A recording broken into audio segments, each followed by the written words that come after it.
Welcome to another in our series of Kehillat Israel podcasts. This is a recording of Rabbi Amy Bernstein's weekly Friday morning Torah study.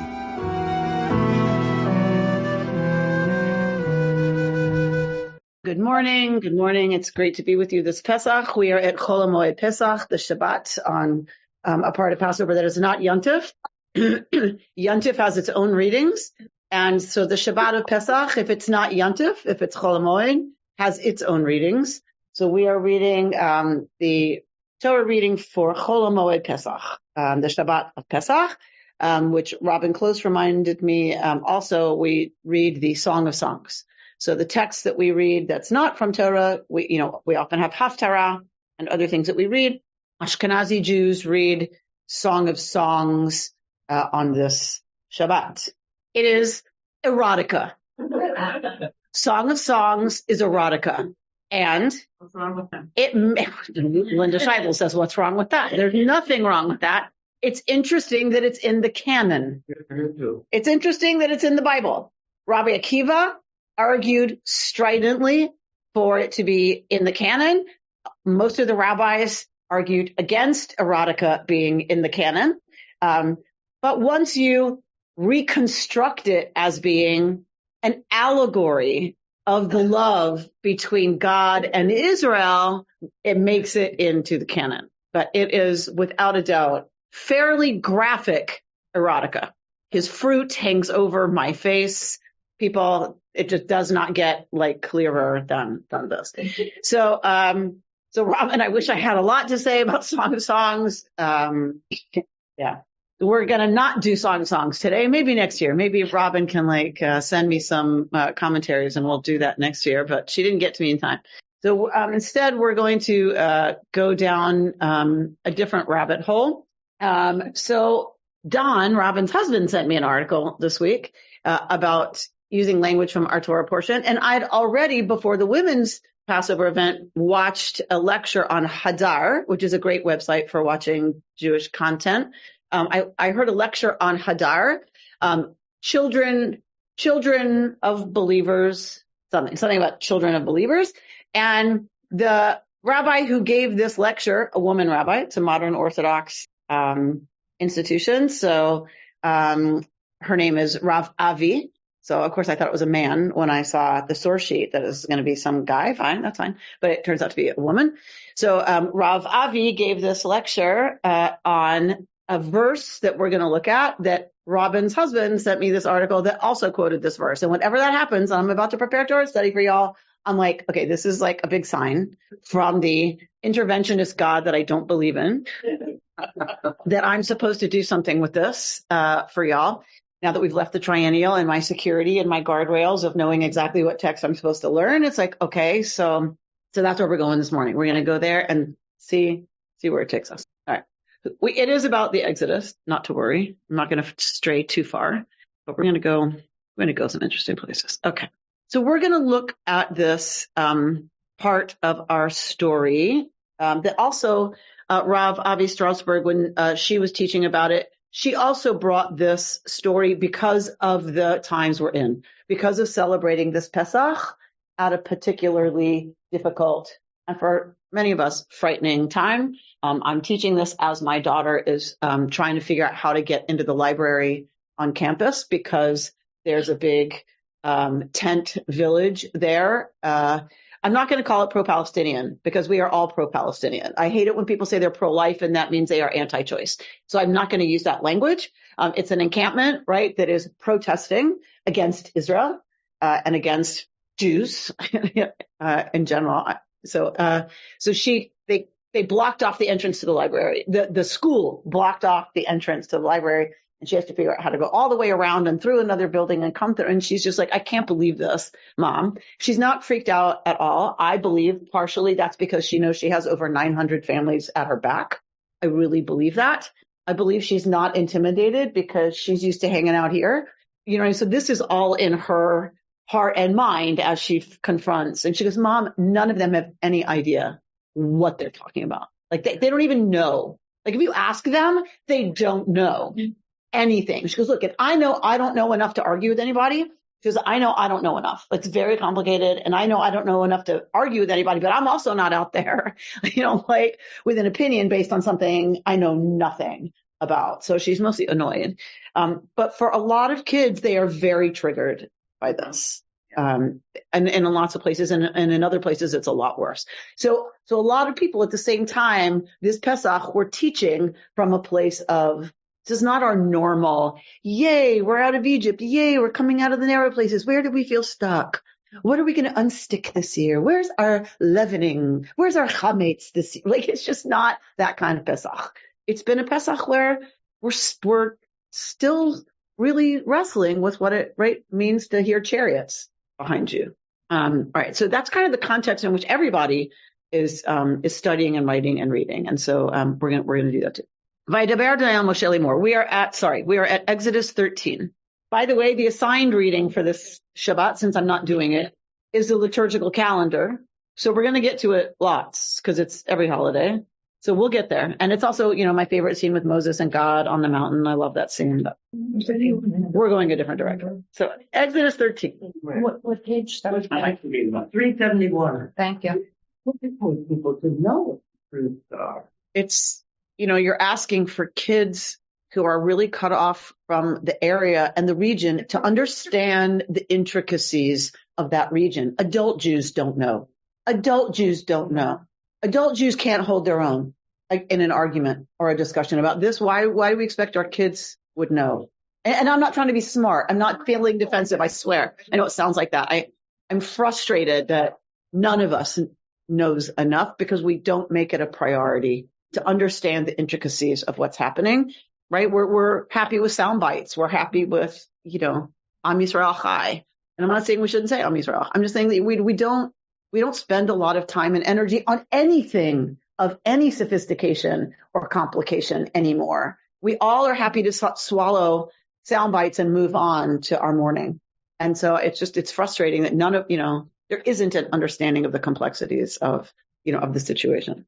And therefore there's things you can't say, right? Because there's just so much black and white and right and wrong and us and them and whatever. You can't even say certain things that you want to say because you do understand the complexities of the situation, right? If I say anything about innocent Gazans, what happens to me? But, right? So it's a very frustrating and complicated situation. The kids had a perspective to ask questions. It's really hard. People don't know how to talk to each other anymore. Mm-mm. And a lot of them don't know how to think, which is a little bit about what we're going to talk about. All right. By Debar D'Ayam Shele more, something new and different. God is speaking to Moshe. Kadesh lichol b'chor pater kol rechem b'vnei Yisrael be'adam uva behema lihu. So consecrate to me every male firstborn, human and beast. The first issue of every womb among the Israelites is mine. Of course, later, the tribe of Levi is going to stand in for the firstborn, right? The tribe of Levi becomes the consecrated folk and stands in place of the Chor. Vayomer Moshe el Am, and Moshe says to the people, Zachor et hayom hazeh. So remember this day on which you went out from Egypt, the house of bondage, how Yud-Heh-Vav-Heh freed you from it with a mighty hand. No leavened bread shall be eaten. You go free on this day in the month of Aviv. So when Yud-Heh-Vav-Heh has brought you into the land of the Canaanites, the Hittites, the Amorites, the Hivites, and the Jebusites, which was sworn to your ancestors to be given you, a land flowing with milk and honey, you shall observe in this month the following practice. 7 days, which is what Reconstructionists do, by the way. We do 7 days of Pesach. 7 days you shall eat unleavened bread, and on the seventh day there shall be a festival, Chag, right, to Yud-Heh-Vav-Heh. Chag HaMatzot. This is an ancient, probably agrarian festival. It's wedded to what? What goes with it? Chag Ha. So this is Chag HaMatzot, 7-day grain festival, gets put together with Chag HaPesach, the offering of the Paschal Lamb. That's how we get an 8-day festival. Right. Chag HaMatzot. We are in the Chag HaMatzot. Throughout the 7 days, unleavened bread shall be eaten. No leavened bread, chametz, right, shall be found with you. And no leaven shall be found in all your territory. Hence the prohibition on even owning chametz, which the rabbis took seriously. Like you can't even have any at all. And you shall explain to your child on that day, it is because of what Yud-Heh-Vav-Heh did for me when I went free from Egypt. And this shall serve you as a sign on your hand and as a reminder on your forehead, in order that the teaching of Yud He Vav He may be in your mouth, that with a mighty hand Yud He Vav He freed you from Egypt. Okay, now, for me, this is proof that sign upon your hand and a reminder between your eyes is metaphoric.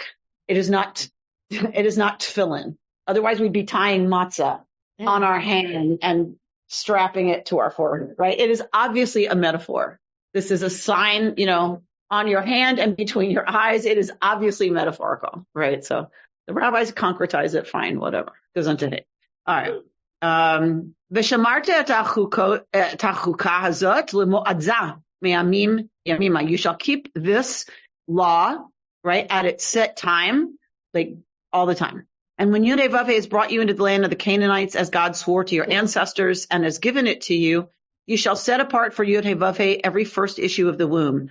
Every male firstling that your cattle shall drop shall be Yud He Vav He's. But every firstling ass you shall redeem with the sheep. If you do not redeem it, you must break its neck. And you must redeem every male firstborn among your children. This is where we get the ceremony of Pidyon Haben, right? The redemption of the firstborn. And when in time to come, a child of yours asks you, saying, what does this mean? You shall reply, it was with a mighty hand that Yud He Vav He brought us out of Egypt from the house of bondage. When Pharaoh stubbornly refused to let us go, Yud He Vav He slew every male firstborn in the land of Egypt, the firstborn of both human and beast. Therefore, I sacrifice to Yud He Vav He every first male issue of the womb, but redeem every male firstborn among my children. And so it shall be a sign upon your hand and a symbol on your forehead that with a mighty hand Yud He Vav He freed us from Egypt. All right, we're just going to go 2 more verses. So verse 17, when Pharaoh let the people go, God did not lead them by way of the land of the Philistines, although it was nearer. For God said, the people may have a change of heart when they see war and return to Egypt. So God led the people round about by way of the wilderness at the Sea of Reeds. Now the Israelites went up, what does it say here? Armed out of the land of Egypt. This is the verse we're going to look at. Verse 18. Vayasev Elohim et ha'am derech hamidbar yam suf. So God takes them circuitously by the way of the wilderness at the Sea of Reeds. And then there's like a break in that. That's one thought. Here comes the next thought with this vav. And they went up Hamushim. What is Hamushim? So, of course, if you're playing in the playground of Sepharia, you can easily go over to commentary, right? You can highlight the verse and go over to commentary, right? And see, what might that mean? This word Hamushim. And Sepharia tells us, Rashi says, because Rashi's always going to give us the plain sense of the word, right? Hamushim. The word Hamushim, provided with weapons. This is from Mechilta to Rabbi Ishmael. Because God leads them by a circuitous route, right? That's inhabited, then you've got to go up armed, right? And so he brings us from Aramaic and other places where we see armed, okay? But there seems to be some other explanations. So at the end of Rashi, he tells us another explanation of Hamushim. Notice how it's spelled in Torah. Notice that Hamushim in verse 18 is written without a letter that we pronounce. What's the letter that's missing? Here's the word Hamushim. The Vav. Very good. Star goes to Margot. The Vav is missing, but we pronounce it Hamushim. In the Torah, there are no vowels. So we don't have that 3 diagonal dot vowel to tell us it's U. So what could you read? If you don't have an U there, what could you read? Something about Hameshim. Something about 5. Something about 5.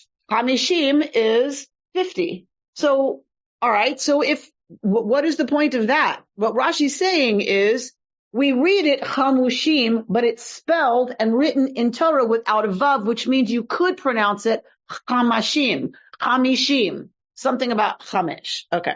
So Rashi gives a nod to that here at the end of his commentary on this verse, but we have it on our sheet. So let's just go to our sheet. All right. Rashi, Hamishim. Another explanation of Hamishim is only 1 out of 5 went forth from Egypt, and 4 parts of the people died during the 3 days of darkness because they were unworthy of being redeemed, delivered. This is based on Mechilta de Rabbi Yishmael. If we look at Rabbeinu Bachya brings a midrashic approach from Tanhuma. The word chamushim means 1 out of 5. 4/5 of the Jewish people died during the plague of darkness. So as not to give why did it happen during the plague of darkness? So as not to give the Egyptians the satisfaction of knowing that these Israelites had not been found worthy of redemption. Some say that the word chamushim refers to 1 in 50 Israelites only being redeemed. Some even claim that only 1 out of 500 Israelites was found to be worthy of redemption. All right, so this is what Rav Avi starts her lecture with, the Mechilta that we just saw. The piece from Tanhuma. 1 out of 5 turns out to be the most conservative estimate. 1/5, 20% of the Israelites went out from Egypt. Other explanations say 1 out of 50. Some say 1 out of 500. So what does that mean about the night that we just read, the night of the first Seder? Not that there was a Seder. The night of the eating of the Paschal lamb and matzah. Tell me now more about that night. If this is, let's just go into this imagination for a minute. It's everybody. Almost everybody died. So the people who are eating, talk to me about them. Talk to me about that dinner. Talk to me about that night. It is not a happy time. If it happens during the plague of darkness, then that was yesterday, right? What's happening in the Egyptian houses? Firstborn is dead in every Egyptian household. So there is wailing and crying and screaming and mourning in every Egyptian household. Now, if we take this midrash seriously, then what's happening for the people sitting at the table, eating that Paschal lamb with their loins girded, with their loins girded, ready to go to freedom, they are mourning their dead. Every house, 80% of every household died from the Hebrews. That's how they're eating the Paschal lamb. And that's how they're going out into freedom. So Rav Avi says, imagine you're one of the 20%. Are you ready to follow this God? Are you ready to go with this guy and follow Yud-Heh Vav-Heh, who's responsible for the deaths of 80% of your people who are not fit to be redeemed? Would you trust, forget being angry at that God. Rav Avi doesn't even go that far.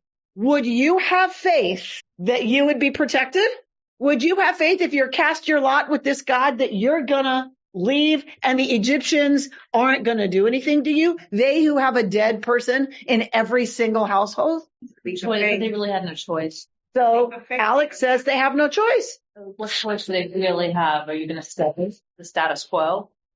Okay. So Alex hits on the exact place where we're going to go.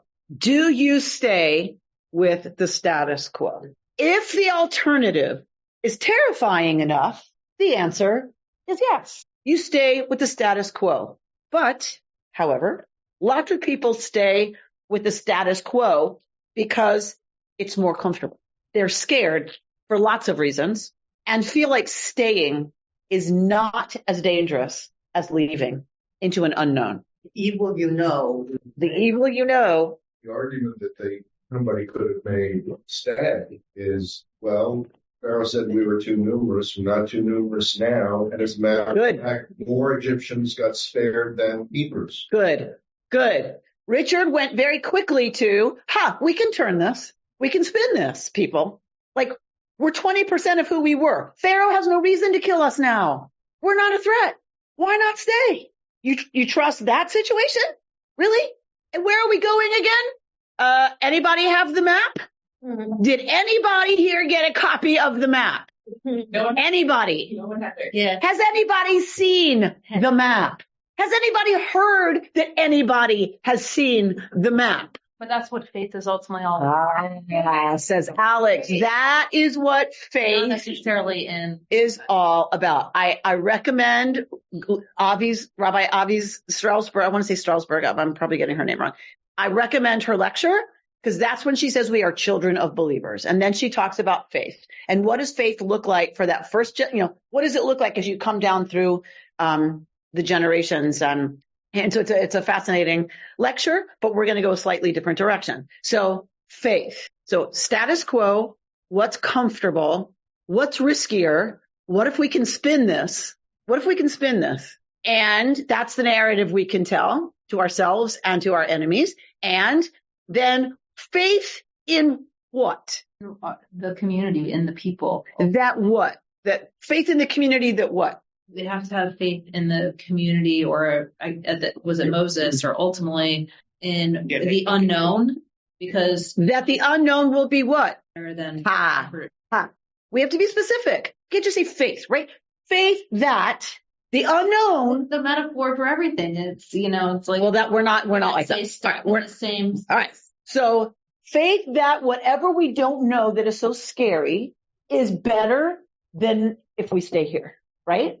One would argue those of us who have lived know that anytime I have to can only speak for myself, but that anytime I stay in a place of comfort, though I know it's not the right choice, ultimately you're just stuck. And then we can look at throughout history, if you want to look at, the common theme of the Jews, when you stay somewhere that's comfortable, ultimately, because of fear, then ultimately we're killed or persecuted anyway.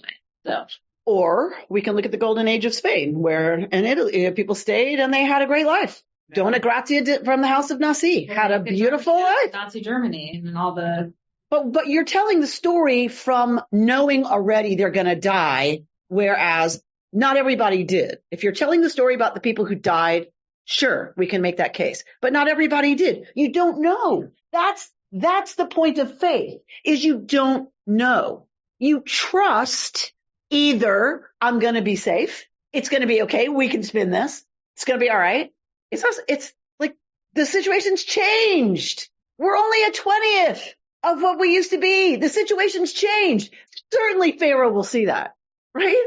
They need us here, right? So you have faith either in that, or you have faith, no, it's going to be terrible for us to stay. We're in too much danger. They could turn on us at any time. Or what about everybody else who is, frankly, I believe most of us are usually somewhere in between. We're all somewhere in between, right? Like when people say, okay, next election, if it doesn't go this way, we're moving to, I'm like, okay, stop. Just stop. I have no tolerance for it anymore. Just stop. You're not moving anywhere. If so, show me your plans. Show me the city in Portugal you're going to. Like, stop with it already. You're not going anywhere. So why do you do that? It makes me crazy now. Because why do I get crazy? Because it's like, you're not leaving. There's nowhere for you to go. Where are you going to go? Canada, they don't want you.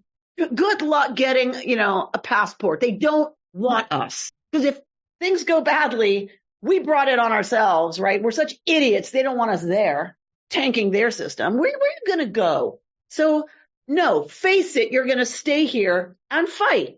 Whatever that looks like to you, or you go underground for 4 years and hope it all passes, right? So, but we're a lot of us stuck in this middle of what we're going to do. All right. So let's look at what our tradition has done with some of this and where our modern commentator is going to go. All right. Sforno says, V'chamushim alu. They went out chamushim. Although they had left Egypt fully armed, they did not have the courage to face the Egyptians in combat. In spite of their being armed, they felt too inexperienced to face trained warriors. So Sforno is saying this is why God, even if they went up armed, God has to take them a circuitous route because they're going to chicken out, right, about actually fighting because they're not used to fighting. And they're unsure. Like, even though they have the weapons, they won't know how to use them and they're going to chicken out. And so God has to take them a different way. All right, let's look at Dana Kaplan from a piece from the Times of Israel. Why did so many Israelites refuse to leave Egypt? The Mechilta of Rabbi Ishmael plays around with the letters of the word armed, chamushim, to suggest that if the vowels were altered slightly, it might actually mean that only 1 out of 5, Hamisha, Israelites left Egypt. Then we get, right, we've seen the 50, 500. The others apparently refused to go. Now, so there's a machloket. There's different opinions. Some say those 80% died during the plague of darkness, but that's not everybody. Some say they didn't go out. Only 1 in 50, 1 in 500, 1 in 5, whatever went out. The others refused to leave. Some state that they may have been put to death by God under cover of darkness, so the Egyptians would not see and erroneously come to believe that God had turned against God's people. On the other hand, some Egyptians came with the Israelites out of Egypt. They were part of what was called the mixed multitude in the Torah, right? The Erev Rav. Also, many scholars believe that only a small number of Israelites actually came out of Egypt, and most of what became the Jewish people never left Canaan. But those are topics for another day. He sounds like me. If so many Israelites refused to leave Egypt, why? Of course, I do not know for sure. I was not there. But I can speculate. In one word, fear. They feared the unknown. Who could blame them? What is amazing is that a minority dared to dream of the possible, no matter how improbable. Rabbi Jonathan Tawil says, Rashi in Pesichta de Rav Kahana explained that the word Vachamushim is spelled without a vav, right? This leaves it open to be read as Chomesh, which means 1/5. Blah, blah, blah. We've seen this a lot of times. Now, the majority refused to leave and thus perished during the plague of darkness so that the Egyptians would not witness their deaths. They were so assimilated, they had gotten used to the Egyptian lifestyle. Why should they leave? To Richard's point, we can spin this. On the contrary, now that they were free, they wished to stay and live in Egypt as free citizens. They felt there was no need to make an effort to go through the wilderness on a long trek to fight a war with the 7 nations in Israel and conquer a land they knew little about. Dan Schnur, from the professor at the University of California, Berkeley, USC and Pepperdine, from the Jewish Journal, the Israelites who stayed behind. But what about the Jews who weren't brave enough to leave, who didn't have the mettle or the audacity to abandon their homes in Egypt? We like to think of the Jewish people as a unified and presumably unanimous collective who together possess the valor and character to take control of their destinies, Alex. The fact that most of them lacked the necessary conviction to stand up for themselves is not the type of uplifting story that fits neatly into the biblical narrative. But that actually makes the actions of the 20% who did follow Moses even more admirable. Recognizing that such heroism was not automatically distributed to an entire population, but rather reflected the more unique qualities of a smaller number of Abraham's and Sarah's descendants, can be very valuable to us today as we consider how to confront our current challenges. We live in a world in which we are surrounded by rising levels of anti-Semitism and see a puzzling level of apathy toward this threat from many of our fellow Jews. This was not written this year. Right?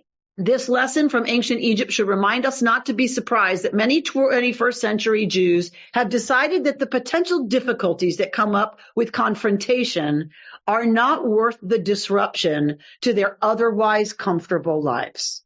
But if it only took a small percentage of the Israelites in Egypt to risk an imperfect but tolerable existence to regain our promised land, then a comparably small minority of today's Jewish community will surely be more than sufficient to lead the effort to push back against a much less powerful group of modern-day haters.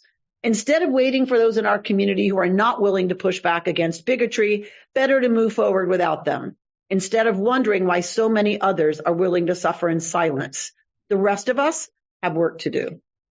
So this piece about, written years ago, about rising anti-Semitism, and folks who were like, not myself included. I was like, I'm not going to get all crazy about this, right? Those of us who believe in American exceptionalism, who believe it's different for the Jews here, call us folks who lived in Nazi Germany and didn't leave. We believe in American exceptionalism. I'm like, we don't have to get crazy about this. Yes, it's there. We know it's there. It's always been there. It's always going to be there. But our lives are, if we look at our lives overall, our lives are pretty good in America, right? The Jews have it pretty good. So this conversation is not a new conversation, right? Nazi Germany is what we keep bringing up because it's what we remember in our lifetime. That they were comfortable. They thought it could never happen there. And look what happened, right? So you got those folks that you're an idiot if you stay. Then you have those of us who say, I am not going to react to Nazi Germany as history as the only case in history. There's also ways Jews have been in places that were exceptional and they had really wonderful, amazing communities and wonderful lives. So we need to hold everything in perspective. Alana? We're just thinking of the similarity of the turn of the century when so many Jews came from the Russian area. Which people chose from, which people stayed behind. Right. So the conversation's in every household. Who do we send? And what are the kinds of people who choose to leave? Right. And when? Who are the people that leave early on? Who are the people that leave when, okay, you know what, it's gotten too hot? And who are the people who stay? All of us, and one of our ancestors. Somebody left. We are all here because somebody left. Absolutely. We stand as one of the descendants of the 20%. For sure. For very different reasons, very often from the different countries. They left for very different reasons. Some people left because of poverty and there was no opportunity. Poverty and there was no opportunity because they were Jews. Some of us are born into non-Jewish families and wind up with the Jewish people, right? Go figure. Right. So there's lots of ways we get here, but we are all descendants of people who left. And if we're in America, all of us are descendants. I don't care if you were born to the Jewish people or not. All of us are descendants of people who left, unless you are, go define the word indigenous, because there's a whole, go read Yuval Harari on Sapiens, and indigeneity becomes a much more murky term than we are willing to deal with. But so. Let's go for it. Yeah, Margot's like, okay, tell me more about that indigeneity, right? So unless you're Indian, all of us, and some people would argue they are not the first peoples who lived here, we all are descendants of people who left, right? So we get that. All right. So what if we put it in context, and this is the article that Don, who I love, sent to me. What if we really put it in the context of right now? And I'm not talking about citizenship and leaving this country. I'm not talking about that. What if we put it in the context of right now, looking at our comfort, and how many of us are ready and willing to truly figure out what's needed in this moment, in this country, to turn, and I'm not just talking about anti-Semitism, to turn the ways that there is a monolithic push on the right, on the left, and now even center left. There's this monolithic push that drags everybody along with it because we don't stop to question. And we don't want to disrupt. And we just want to kind of go with what we're told is the agencies, the organizations, the movements that we can trust or that we have allied ourselves with. And who of us is ready to really leave the comfort of that to be a disruptor? And isn't that what this country is going to need? So that's the article. That's the framing of the article that now we're going to take a look at. I did not print it. I will be happy to send a link. Bert always posts the link. I'm going to have it on the screen. And we're just it's long. So I didn't do too much text because it's long, and we're not going to go through the whole thing, but I just want to look at chunks of it. Now, to be fair, I don't go as far as the author goes. I had to do some other research on her. She's the editor of Tablet magazine, Alana Newhouse. I don't know enough about her and her politics to know what she said. She goes too far for me. Let's just put it that way in this article. She goes too far. She makes it sound like there's some kind of grand, what, conspiracy? Yes. It's a conspiracy, it's kind of a conspiracy theory. That's my language. That's my words. It's just from a couple of readings of the piece. I read another piece of hers that explicates her thinking a lot more clearly, and then I was more comfortable with some of the language she uses in this article. Was the article in Tablet magazine? Is that where it was in? No. Was it, Robin? Was it in Tablet, or it was in another source where we got it, right? Let's see if it's on here. So I guess it is in tablets. It's a Jewish magazine. It's a Jewish magazine. And she's the editor of this online. It's online only. Jews and the world. The articles are very long. They're very long. It's a very long essay. It's a statement piece, about where we are. This is not just an article on this week's Torah portion. All right. So the Jews who didn't leave Egypt, a lesson from the past about choosing freedom over servitude. All right. She goes into this whole chamushim thing, which is when I'm like, okay, this is the third time I've come across this. Now it's being sent to me by a congregant. Clearly I'm called into this. So I'm like, I'm going to slog through this article. All right. So she talks about chamushim. She explains how we get, this term and what it means. And she says, I've been thinking a lot about these Jews lately. I think about them when people refuse to accept that beloved blue chip organizations, the ACLU, the ADL, Human Rights Watch, Amnesty International, no longer fight for their own founding values. I think about them when I talk to people who straight-facedly cite the New York Times, the Washington Post, CNN, or other formerly great outlets as authoritative sources of news. I think about them when I meet people who can't imagine, literally cannot make their brains consider their child or mine not going to a prestigious American college or university. Then she goes into things like, right, Ukrainian flags go up, right? And, Jews start posting right away about hashtag Me Too, hashtag Time's Up, BLM, all that stuff, the trans movement. I think about these people, and she calls this essentially a collectivist swarm.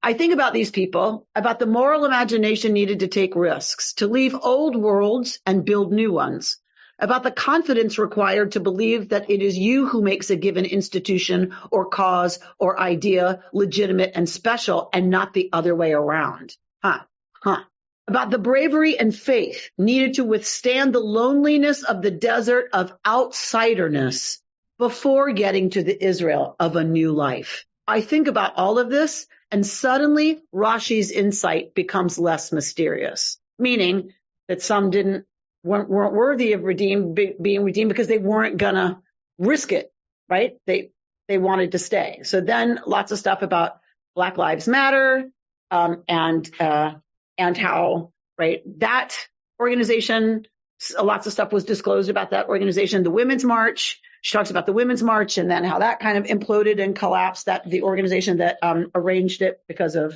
all kinds of stuff that was going on that you didn't dare question originally, right? You didn't dare question Black Lives Matter or you were racist. You didn't dare question the Women's March because then you're not a feminist. Yeah. Right? And a lot of us were stuck in that particular trap. Yeah. Right? And a lot of us stood up for the cause of Black Lives Matter originally and then started to have some apprehension, right, about, whoa, is there anti-Semitism here? Is there anti-Zionism here? Right? So, but the discomfort of standing up and questioning, because that's what you're supposed to support, right?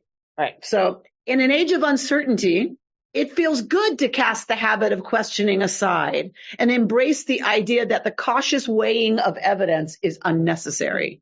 Your side walks in light. The other side dwells in darkness. And indeed, there is nothing wrong with fighting racism wherever you find it. Fighting for equal rights for people of any gender, orientation, or sexual preference is good. Promoting public policies that bring safety and security and clean air and clean water and needed medicine and economic opportunity to more people is a noble aim. Protecting the environment is also good.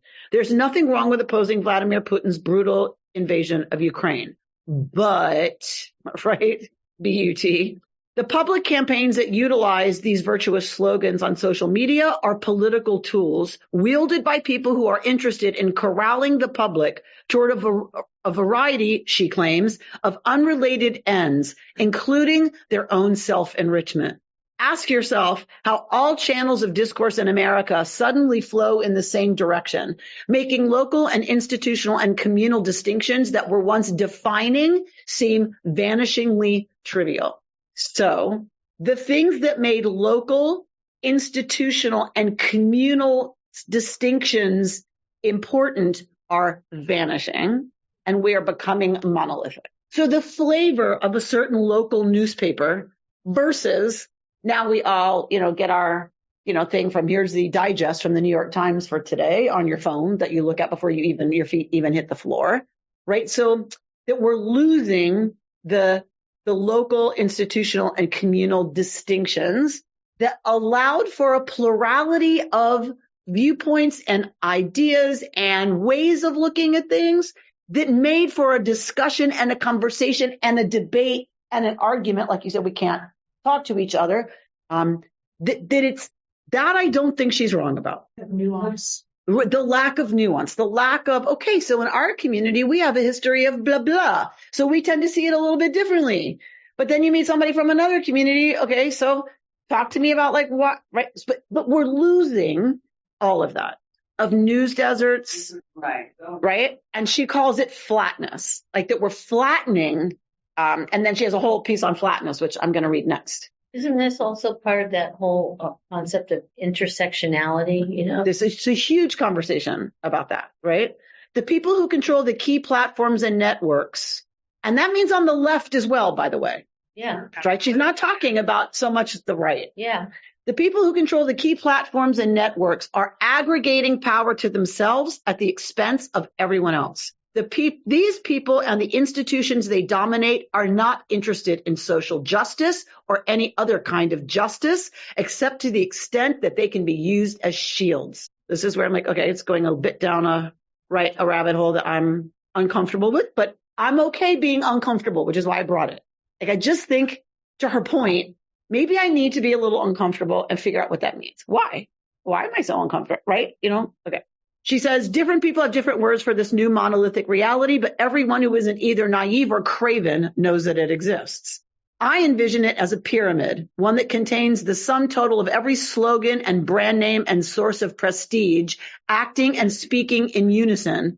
To live in its shadow, to take one's moral or political or social cues from the pyramid's overseers, meaning we can't question, we can't ask, we can't have another way of looking at it, we can't have our own local experiences. Right? You have to go along with the, slogan that are in the hands of the overseers. Those slogans are right in the hands of the overseers. Is not simply an act of idol worship; it's a form of servitude.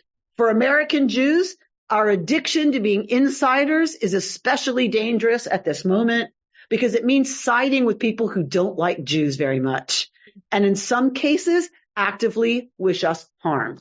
So if we're going to stay on the inside, then if I want to stay on the inside of feminism and the lesbian, not that I'm relevant to the LGBTQIA community because I'm just an L and I have nothing to say. I'm completely irrelevant because I'm just an L. We're told now we're not even queer. And lesbian is exclusionary. It's an exclusionary term. So, right. So I'm not even relevant to the LGBTQIA community. So forget that. But let's just say feminist, right? If you want to stay relevant and you're going to stay an insider, then you have to march with people who make you choose between being Jewish and being female, right? All right. Or fill in whatever insiderness you want to talk about. You want to go to an elite university? Okay, well then you have to, right, get with folks who have been taught in such a way that it's now exploding, right? Okay. And you have to suppress your Judaism. And you have to suppress whatever part of your being Jewish doesn't fall in line with them. Yeah.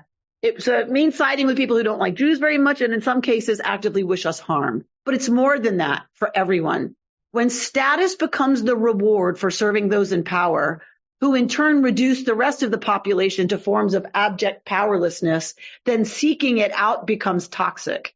And it's not simply that we shouldn't be participating in this system. It's that we, especially those of us who care about the less fortunate, who want to see more justice in the world, who want more safety and health and prosperity for greater numbers of people, should be leading the charge out of this Egypt, helping to build the institutions and communities and companies and cultural organizations of a new and better future. Because if there is the pyramid, there is also a space emerging outside of it, a space increasingly populated by people who want to take back their right to question, who want to experiment and quarrel and even get things wrong sometimes, but to do so according to their own consciences and who are willing to sacrifice comfort and prestige for that freedom. And like all I can think in my head, what keeps screaming is, am I? The people who dwell here are not part of any political faction or ideological school, or rather, they are from all of them.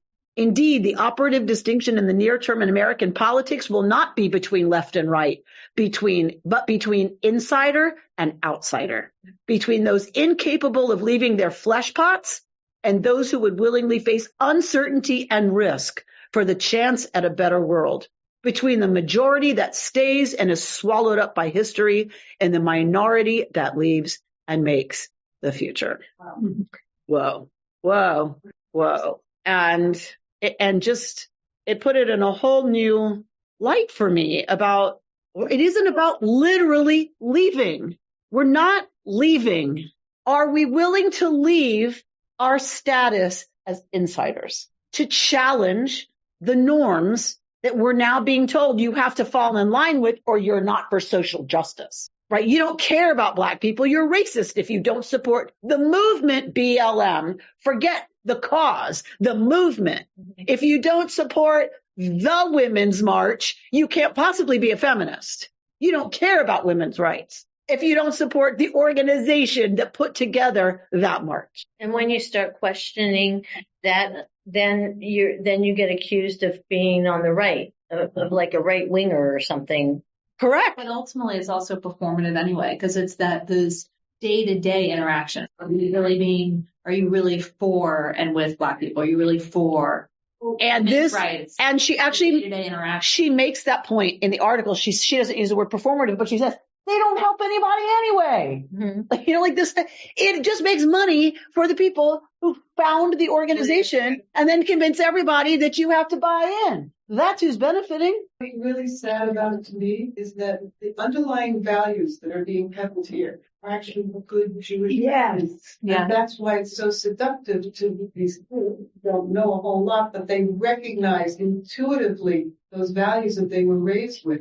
And they're being manipulated. It makes me so correct. And so that's why the piece landed for me, because it's about they're too afraid to question because they're being told if you do, you're now disloyal to the very values that you're right that are in our kids' kishkas. You're canceled. You're canceled, and you're canceled by the people you want to be on the inside with because you believe the rhetoric. You believe they stand for those things, like stand against racism, stand against certain kinds of domination over people who don't have wealth and don't have access to wealth in this country. Isn't it new? This is like one of my grandfathers, the communist, suddenly realized that he couldn't be part of that anymore because of Stalin and because of how they turned on the Jews and Israel. I mean, his whole orientation just kind of went bleh. But he changed. He left. It's interesting to think that plus all the different organizations that were mentioned in the article, a lot of them have fallen under their own corruption and weight. So for me, kind of riding the wave, I'm like,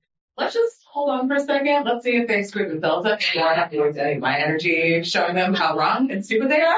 It's a good thing, and others don't. Others float, and sometimes you just try a little bit and meet the right people, and sometimes new things come out of things that you wouldn't even have anticipated. Sometimes things bring people together for a moment. You realize this isn't the place to make it happen. And then the next thing comes on. So I don't know. You know me. I have optimism. I'm always hoping for the best. But so for those of us who are not optimists, this is really important because what it's saying is it's a culture of not being able to question. Right. Yeah. That's what we have to challenge. And we give up insider status to be the agitator, to say, not to say, I get what you're saying, that like no one needs to walk around going, oh my God, this is the greatest organization ever. And it's the only answer to institutional racism. I'm not suggesting any of us would do that. We're too cranky. But it's great. We're too realistic. We're too whatever. That's great. You do that. I'm going to work in the ways that I know. Right. So, but the fact that you can't question on the left and in these institutions that say they represent the very values that make us proud progressive Jews is where she's saying, do we have the courage to risk the comfort of that insider status? Because for a lot of people, it means jobs. It means profits. It means going to the institutions where you'll meet someone, whether it's your husband to be, or it's a professor who can give you a hand up into their, law firm or get you into a good law school, right? There's a lot of ways that being an insider gets you stuff that you don't have as an outsider, and when you're labeled an agitator or whatever, label you want to pick, that makes you canceled in the places. And I'm not talking about the far edges. Well, none of us are going to be there. We don't locate ourselves there. But she's saying, would you consider, if your kid got into Columbia, saying no, thank you? Yeah. I don't know that I would. I don't know. But I know that I'm nervous that I might not say no. Right, because I want so desperately for my kid to succeed, and we don't live in a meritocracy. Fortunately, there are some agitators. I mean, some very wealthy philanthropists are pulling their money out of the Ivy League schools because of treatment of Jews. We're if I'm teaching my child or my students to be an agitator, aka an activist, then that's the predicament, right? Because this is what we are teaching the students, in essence, to be activists. But then what happens when the activating or the activism doesn't align with your values? Well, that's where we are, right? That's right. That's where we are. And will we be the 20% or of the 20% who say this has to change, and we have to call it out where we see it? If you're an apostate, if you stand away from BLM or any of these organizations, where do you go? Right. There isn't an organization that represents what we're talking about now. So you're a bunch of individuals within the organization trying to change it, which is what tells us. Change it from within the organization, well, not so easy. Right. Where do you go? So then the question is, what do you build instead? I think is one of the questions. Right. What do you build instead? So that's number one. But number two, maybe we take a step back from everybody's got to support this organization because this organization is going to defeat racism in this country. How about that's one approach? How about we actually go to the people in communities and say, how can we help? What can we do? You tell us, right? Because we don't know, right? So not just you folks over here in this one way of expressing it, but actually become allies and start learning and getting an understanding of what we can actually do to help, right? And nobody wants to do that footwork. Nobody wants to have to do the research. Nobody wants to have to put their own time and energy into figuring it out. I get it. It's hard. It's a lot, right? It's overwhelming. It can be unsettling to say, I don't know, teach me, but if we don't, and we just put in other organizations, like, what's to protect them? We don't have a map. Right. And have we even seen anybody who has seen? Beautiful, Richard. Beautiful. It's like we don't know where to start. And so why should we be the 20% who have faith that there's something out there? Right. Beautifully said. We don't have a map. Well, except I don't agree with it. The teaching today was all about art. Right. But I think what Richard is saying when we say, okay, well, what's the alternative? Richard's right to bring it right back around to, we don't know, because we don't have a map and we don't have anybody who's seen a map. We don't know. All we can do is start that, or at least start saying out loud, like, we want to question the assumptions that these things stand for our values. Do they? And when you start to question that, you take a risk. And are we ready to take the risk and sacrifice our insider comfort, right? That's all I'm asking. That's the starting point, right? Alex, what were you saying? I was just going to say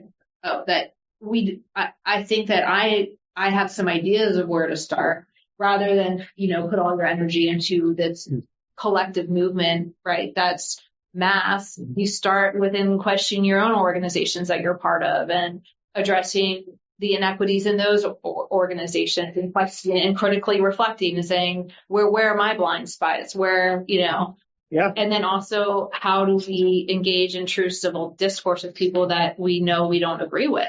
Because also, and it's in some sort with some civility and dignity, I think, but I don't have the map for that. But I think we do, though. I think intuitively do have the map because their faith is the map, and the opportunities will show up for you to move into the things that you should be doing to make movement. Oh, here go the optimists. Okay. Richard, what were you going to say? Yeah, you come here, go there. Like, we all have our experiences where we're like, wow, I didn't know I was supposed to be here, and here we are. It didn't exist before, and so yes, and. So from the point of view, like world building, we're constantly going at it from the point of view, like what if this, what if that, and where the faith has to be is living as if the world has already changed, and living and leaning into operating as if the world is a different place, except we don't really know how to act that way because we can't imagine the transition from the what if things were better. And we're aware that the world isn't there and our country's not there, right? Carol? Now, I just wanted to add a discussion that I had with a neighbor today who is an Iranian Jew who listens to the Persian news every day. And he was talking about how he feels that Iran has been very active in also fomenting some of this negative stuff in the universities. Oh, for sure. For sure. And their money's all over it. Of course. Yeah, I mean, it was very... The funding, they're coming from Arab countries is but especially well documented. But I ask Mark, how about where we start? I think it starts with what Amy taught. Okay. I think if you read the paper, you'll hear more than half of the people are non-students at these colleges. There was an article this morning. Right. And in the neighborhood around Columbia, like any other morning, it's only the reporters that are magnifying out. So they're crap. Thank you. Amen. Thank you all for your attention. And thank Don again, Robin, for sending that over. You've been listening to Rabbi Amy Bernstein's Friday morning Torah study from Kehillat Israel in Pacific Palisades, California. For more information, go to our website, www.ourki.org.